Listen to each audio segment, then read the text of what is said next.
함께 기도하겠습니다. 사랑이 많으신 하나님을 감사합니다. 오늘 죽어야 가는 길 사명이라는 말씀으로 우리 말씀을 나눕니다. 아버지 하나님, 우리의 정욕이, 우리의 마음이, 우리 안의 뜻이, 우리의 육체의 편함이 아버지 하나님 정말 타협할 수 있는 많은 것들이 우리 안에 살아있기에 아버지 하나님 우리의 안에 뜻이 이루어지지 못하는 줄 압니다. 아버지 하나님, 오늘 말씀을 통하여 우리 안에 우리의 뜻은 죽이고 주님의 뜻만 드러나는 말씀의 시간 되게 하여 주시옵소서. 아버지 하나님, 또한 우리도 이 사명 감당하는 사명자의 그 임무를 정말 열심으로 주님 앞에 섬기며 나아갈 수 있게 하여 주시옵소서. 마치는 시간까지 주께서 성령님 함께하여 주셔서 말씀의 처음과 끝을 주장하여 주시길 소망합니다. 살아계신 예수 그리스도 이름으로 기도했습니다. 아멘. 사랑하는 여러분, 성공이란 무엇입니까? 흔히들 성공이라고 한다면 승리자 또 패배자 나누는 기준이라고 한다면 안정적인 직장, 좋은 차, 또 화목한 가정, 또 손자가 잘 됐네, 누가 잘 됐네, 우리 가족이 좀 평화롭고 안정적인 삶의 기준 안에 있는 것을 성공이라고 말합니다. 지금 한국 사회에서는 이런 목소리를 끊임없이 듣곤 합니다. 서울에 집 한 채는 있어야지, 그래야 안심하지, 대출이라도 끌어당겨가지고 집은 사야지. 또 이렇게 말하기도 합니다. 지금 돈 많이 벌어놔야 돼, 그래야 안정되지. 자식 교육이 제일 중요해, 지금 사교육 경쟁에서 밀리면 안 돼 하는 세상의 목소리, 이 사회의 목소리가 있습니다. 그러나 집을 마련하고 직장에서 최선을 다하고 자녀를 책임 있게 키우는 거 중요한데요, 그 결과가 언제나 행복으로 이어지는 것은 아닙니다. 어떤 분은 무리한 대출로 빚에 눌려 버티지 못하기도 하시고, 어떤 분은 과로로 건강을 잃기도 합니다. 그리고 지나서야 후회하기도 하죠. 어떤 분은 자녀 교육에만 올인하다가 가족 간의 대화와 사랑은 사라지고 정말 정적만이 남아있는 경우도 있습니다. 사회와 또 그리고 직장이 요구하는 성공의 기준은 끊임없이 우리를 몰아붙입니다. 뒤처지면 안 된다, 그러다가 도태된다. 그러나 성경은 우리에게 다른 것을 질문합니다. 너의 진짜 성공은 무엇이냐? 여러분, 우리의 성공은 세상이 말하는 성공과는 차원이 다른 것입니다. 왜냐하면 우리는 사명자이기 때문입니다. 우리 옆 사람에게 한번 이야기해 볼까요? 당신은 사명을 받은 사명자입니다. 시작. 당신의 섬김이 얼마나 귀한지요. 또 한번 고백해 볼까요?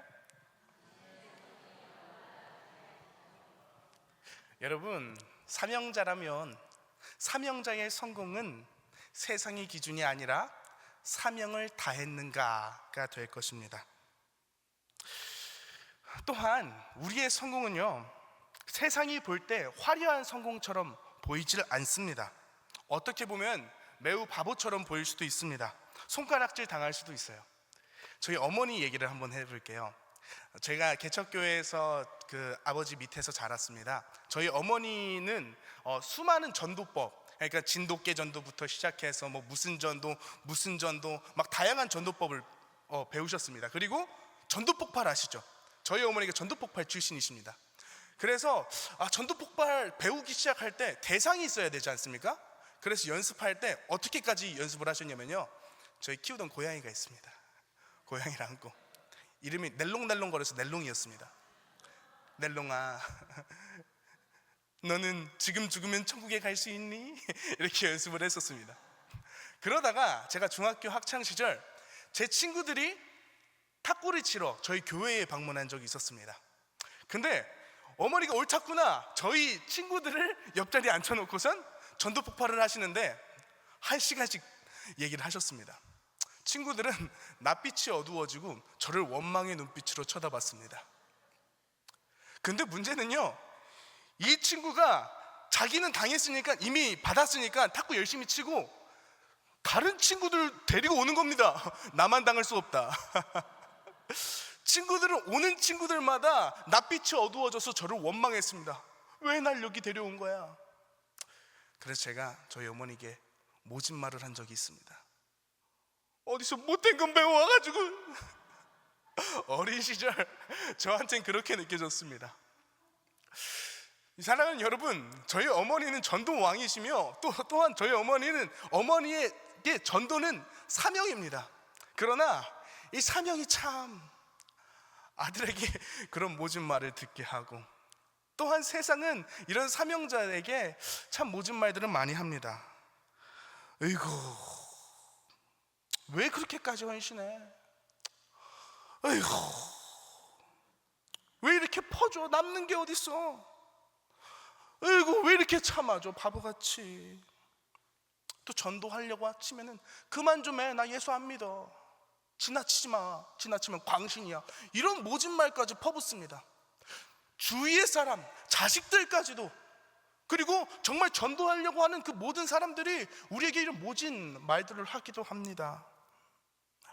주님의 십자가 길처럼 말입니다. 주께서 받은 고난으로 인해 사람들은 혀를 찾고 저주를 했습니다. 세상의 눈에는 실패처럼 보였을 것입니다. 세상의 눈에는 어리석어 보였을 것입니다. 그러나 주님은 부활하셨고 그 희생이 우리를 구원하시는 영광이 됐습니다. 저희 어머니도 그랬습니다. 어리석어 보였겠죠. 사람들의 눈에는 싫은 소리 듣고 싫었겠죠. 근데요, 어머니의 그 헌신이, 저희 중학교 때 제 친구도 한 10명 정도가 교회를 등록했고요, 저와 어린 시절 함께 신앙생활을 같이 하게 되었습니다. 그때는 모진 말을 들었겠지만 정말 그 어린 아이들이 구원받고 정말 주님을 믿는 자녀들이 되었습니다. 제가 하려는 말은요, 이 사명의 길은 미련해 보일지 모릅니다. 그렇지만 하나님은 우리의 헌신을 들어 사용하시며 열매를 맺으신다는 말을 나누고 싶었습니다. 근데 여러분들에게 나누고 싶은 것이 있습니다. 소명과 사명, 도대체 이것이 무엇입니까? 저는 이게 소명과 사명의 차이를 잘 몰랐습니다. 사명은 죽을 사자 서서 사명인가 했는데요, 소명과 사명은 분명한 차이가 있습니다. 비슷한 말 같기도 하지만 분명히 다릅니다. 왜냐하면 소명을 알아야 확실한 사명의 길로 나아갈 수가 있기 때문입니다. 한번 띄워주시겠어요? 소명은요, 콜링, 부르심입니다. 우리의 정체성을 말합니다. 사명은요, 그 부르심 가운데 우리가 어떻게 살아가야 하는가에 대한 분명한 임무입니다. 즉, 어떻게 부르심을 받았는지 알아야 이 사명, 그 임무를 해나갈 수 있는 것이죠. 등대지기의 한 비유를 들어보고 싶습니다. 한 등대지기가 있습니다. 그 등대지기는 주인으로부터 바다를 밝히라는 명을 받고 등대지기가 됐습니다. 그래서 그 등대지기는 기름을 많이 받았습니다. 근데 이 등대지기가 보니까 정말 많은 사람들이 기름이 다 떨어져서 정말 추워하고 벌벌 떨면서 그런 생활을 하고 있는 겁니다. 그래서 이 등대지기가 이 기름을, 등을 밝혀야 되는 이 기름을 가져다가 사람들에게 나눠주었습니다. 어떻게 보면 선한 일처럼 보이죠. 근데 문제는 이렇게 조금 퍼주다가 기름이 다 떨어져 버린 겁니다. 그리고 어느 비바람이 치고 폭풍우가 몰아치는 어느 날 밤, 어부들은 그 등대지기가 밝히는 빛을 봐야 하는데 이 등대지기는 빛을 밝힐 수 없었습니다. 그리고 어부들은 많이 죽었습니다. 그렇다면 여러분, 이 등대지기는 사명을 다 한 것입니까? 아니죠. 아무리 선한 일처럼 보였지만 등대지기의 소명은 빛을 밝히는 것입니다. 그러나 이 등대지기는 정작 빛을 밝혀야 할 때 기름이 없어서 밝히지 못했습니다. 맞습니다. 여러분, 우리는 명확하게 알아야 합니다. 우리의 소명은 무엇인가? 우리의 사명은 무엇인가? 이것을 우리가 꼭 점검해야 우리가 다른 사명하지 않고 정말 사명이 흩어져서 이 사명이 흔들리지 않을 수가 있습니다. 오늘 본문은 그 소명과 사명을 말하고 있습니다. 오늘 사도행전 1장 8절을 함께 보겠습니다. 오직 성령이 너희에게 임하시면, 이 오직 성령이 너희에게 임하신다는 것은 우리를 두 가지의 소명으로 초청합니다. 첫 번째는 자녀로서의 부르심입니다. 따라해 보겠습니다. 자녀로서의 부르심. 성령이 임하신다는 것은요, 아들의 영이 우리 안에 임했다는 것이고, 아들의 영이 우리에게 임했다는 것은요, 우리가 하나님의 자녀가 되었다는 뜻이기도 합니다. 갈라디아서 4장 6절에서 7절은 이렇게 기록하고 있습니다. 너희가 아들임으로 하나님이 그 아들의 영을 우리 마음 가운데 보내사 아빠 아버지라 부르게 하셨느니라. 이번 주 담임 목사님의 설교가 기억나죠? 주님을 아빠 아버지라고 부를 수 있는 것, 이것은 매우 큰 축복이자 우리의 소명이며, 우리가 아들 되었다는 것은 정말 말로 표현할 수 없는 은혜입니다. 그 두 번째로의 부르심을 나타내고 있습니다. 성령이 너희에게 임하시면. 두 번째는 따라해 봅시다. 제자로의 부르심. 예수의 영, 아들의 영이 우리 가운데 임하신다는 것은요, 우리도 마땅히 그를 닮아가야 한다는 것, 그분의 성품, 그분의 인격이 우리 안에 드러나야 함을 말하고 있습니다. 즉 성령을 받았다는 것은요, 예수님처럼 말씀을 선포하고 하나님 나라를 선포하고 세상 모든 민족으로 제자 삼는 일에 동참해야 한다는 뜻이기도 합니다. 그렇기 때문에 이 말은 즉 우리가 제자로서의 부르심을 받았다는 말입니다. 우리는 간혹 잊긴 합니다. 자녀로서의 부르심은 기억하는데 제자로서의 부르심은 잊어버릴 때가 있습니다. 물론 교회 안에서 은사와 각자의 맡겨진 바가 다르겠죠. 그러나 우리의 삶의 현장 가운데서 우리가 절대 잊어서는 안 되는 것은 우리가 제자라는 사실입니다. 제자의 소명을 기억한다면 우리의 사명이 무엇인지 명확하게 점검해야 됩니다. 자, 제자의 사명은 무엇입니까? 가장 먼저는 하나님의 큰 계획에 동참하는 것입니다. 자, 그럼 이렇게 물을 수 있어요. 하나님의 가장 큰 계획이 무엇이죠? 제가 이번에 그 C.S. 루이스의 스크루테이프의 편지라는 책을 읽었습니다. 이 스크루테이프의 편지는 고급 사탄이 하급 사탄에게 인간을 어떻게 유혹할 수 있는지 알려주는 그런 책이었습니다. 근데 이 고급 사탄이 이렇게 표현을 하고 있었습니다. 한번 보여주시겠어요? 이렇게 표현하더군요. 이 원수는 하나님을 말합니다. 이 원수는 자신을 작게 복제해 놓은 이 혐오스러운 인간들로 우주를 우글우글 채울 생각을 정말로 하고 있다고. 참 불편한 표현이긴 합니다만 이 사탄도 압니다. 하나님의 가장 큰 계획은 예수를 닮은 예수의 제자들이 이 땅을 가득 메우는 것이라고 명확하게 표현하고 있는 것입니다.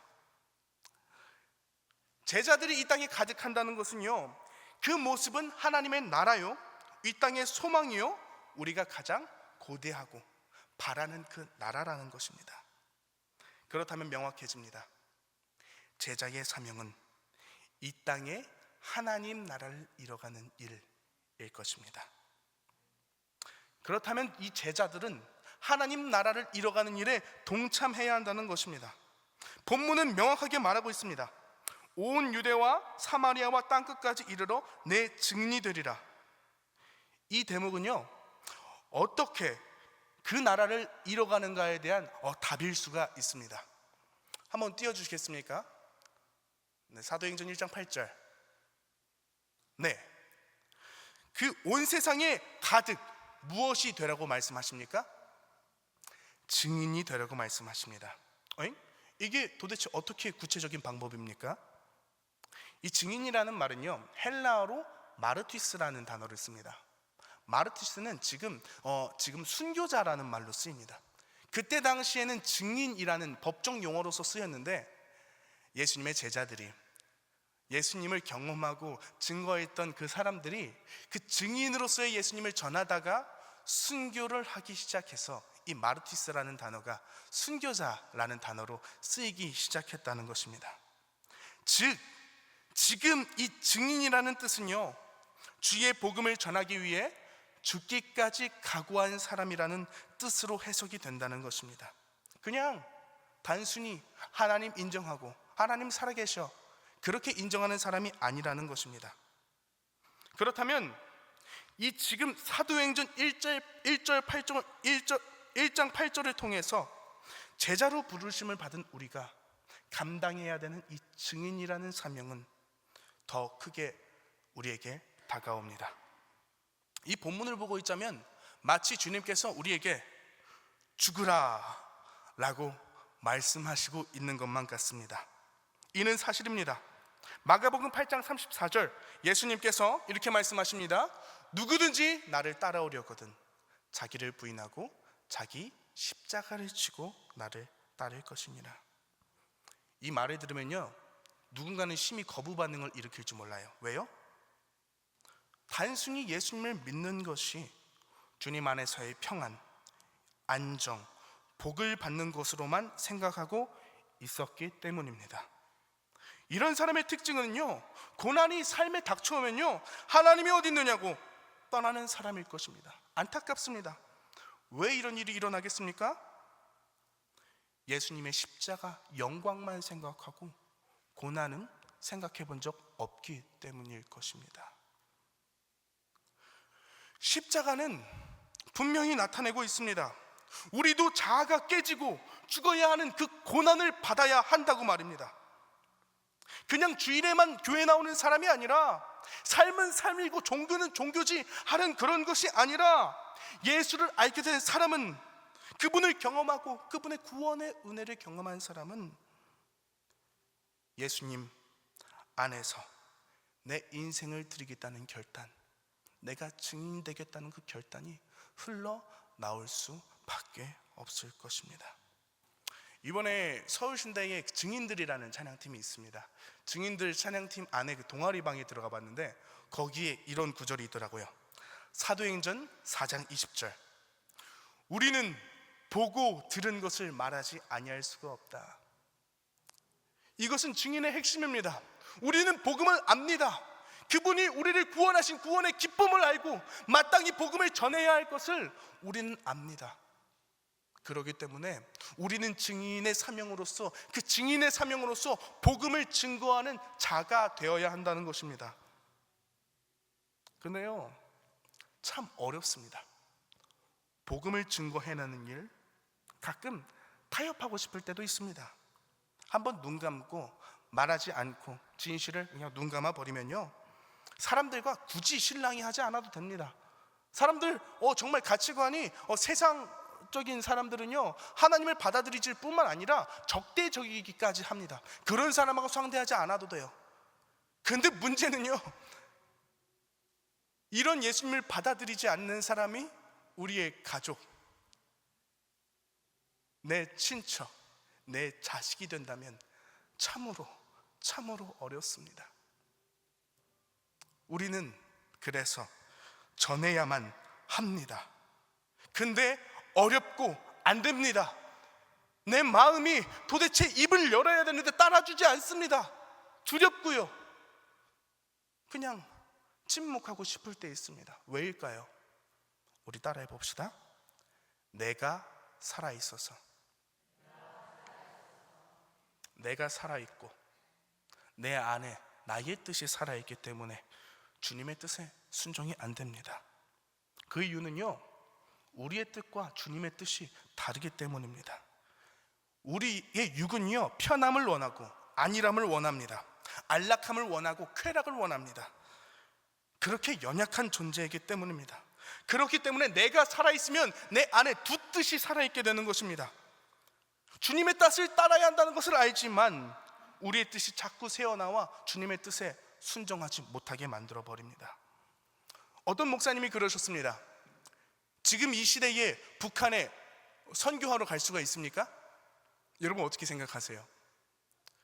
다들 그랬습니다. 지금 시대에 북한에 선교하는 일은 안 되죠. 근데 그분이 이렇게 말했습니다. 돌아올 생각 안 하면 가능하다. 이렇게 말씀하시더라고요. 자, 맞습니다. 우리가 죽음을 각오한다면 사실 되지 않을 일, 안 되는 일은 없을 것입니다. 주님의 복음을 선포될 것이고 주님의 진리는 전해질 것입니다. 마땅히 닿아야 할 사람들에게 닿아서 그 사람들에게 생명이 될 것입니다. 그렇기 때문에 우리에게는 권능이 필요합니다. 사도행전 1장 8절에 오직 성령이 너희에게 임하시면 너희가 권능을 받고 라고 말합니다. 어떤 권능이겠습니까?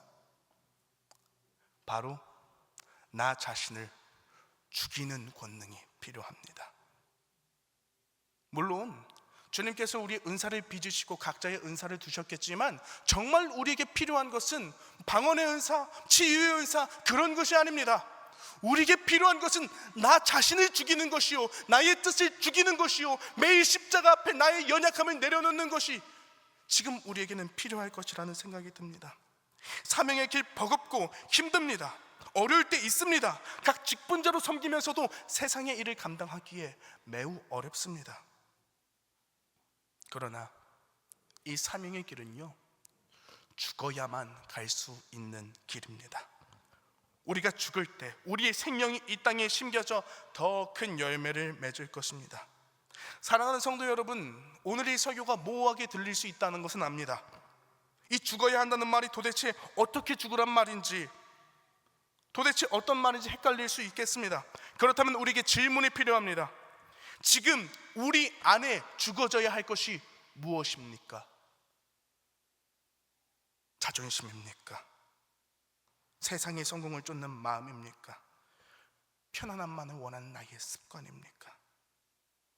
그렇다면 이것을 어떻게 죽일 수가 있겠습니까? 어떻게 죽어서 세상과 타협하지 않으며 복음을 온전히 전하는 증인의 길로 나갈 수가 있겠습니까? 주기철 목사님을 아십니까? 산정여교회 담임 목사님이셨고 일제시대에 신사참배의 강요를 거부하면서 정말 눈 한 번 감고 고기 한 번 끄덕이면 그 고통과 그 모진 고난, 고문을 피할 수 있는데 그 앞에서 끝까지 복음을 증거하며 신사참배에 순응하지 않았던 분입니다. 그분을 다룬 연극이 있습니다. 그 연극의 한 대목을 제가 읽어드리겠습니다. 불로 지지고 칼로 베이는 고통을 한두 번이라면 당할 수 있겠지만 이런 고통이 장기간 지속되면 나는 참으로 견디기가 어렵습니다. 그러나 내가 그것 또한 받아야 할 형벌이라면 내가 어쩔 수 없이 받겠지만은 고개 한번 끄덕이면 이 형벌을 면할 수 있다는 생각이 들 때에 정말 견디기가 어렵습니다. 주님, 단지 저는 주님만 의지하오니 주님 저를 붙들어 주옵소서. 이 고백은 명확하게 얘기합니다. 우리는 주님께 붙들려야 합니다. 우리는 주님께 붙들려야 합니다. 주님께 붙들려서 우리 안에 주님께서 우리를 죽이시는 그 권능을 경험해야만 합니다. 우리도 침묵하지 말고 주님께 붙들려 주의 진리를 전하는 사람들이 되어야 됩니다. 이 땅에는 순교자가 필요합니다. 이 땅에는 십자가를 지는 삶의 순교자가 너무나도 절실히 필요합니다. 모든 성도님들이 각자의 삶 가운데 정말 분주한 삶을 살고 계신다는 것은 압니다. 각자의 일터에서 또한 교회에서 각 직분자의 자리를 섬기시는 것 정말 많이 어렵고 버거우실 것이라는 것은 압니다. 저 또한 그렇습니다. 저는 문화 선교를 하고 있는 사람으로서 정말 많은 뮤지컬 배우들을 세워나가고 있고 그 자리에서 복음을 선포하고 가르치며 교육하고 또한 고등부 아이들을 가르치며 정말 쉴 새 없이 나날들을 보내고 있습니다. 그러다가 지난번에는 간이 한번 고장이 나가지고 정말 말이 안 되게 아팠던 적도 있습니다. 근데요, 이 짐 엘리엇 선교사님의 말이 제게 또 다시 힘이 되었습니다. 뭐라고 말씀하셨냐면요, 잃어버릴 수 없는 것을 얻기 위해 잃어버릴 수 있는 것을 바치는 자는 결코 어리석지 않다. 우리의 사명이란 영원한 것을 위해 영원하지 않은 것을 버릴 수 있는 것, 주님께 드릴 수 있는 그런 사명을 감당해야 합니다. 물론 힘이 듭니다. 지치죠. 그럴 때면 우리 안에 이 찬양이 흘러넘칩니다. 주님여, 이 손을 꼭 잡고 가소서. 약하고 피곤한 이 몸을 함께 찬양할까요? 폭풍 후 흑암 속 해치사 빛으로 손잡고 날 인도하소서.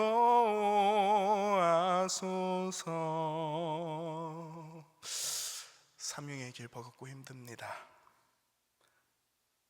감당하기 어려울 때도 많이 있습니다.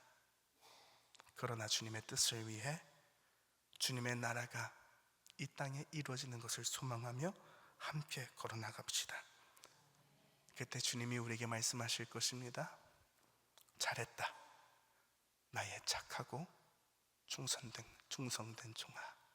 기도합시다. 사랑의 하나님, 감사합니다.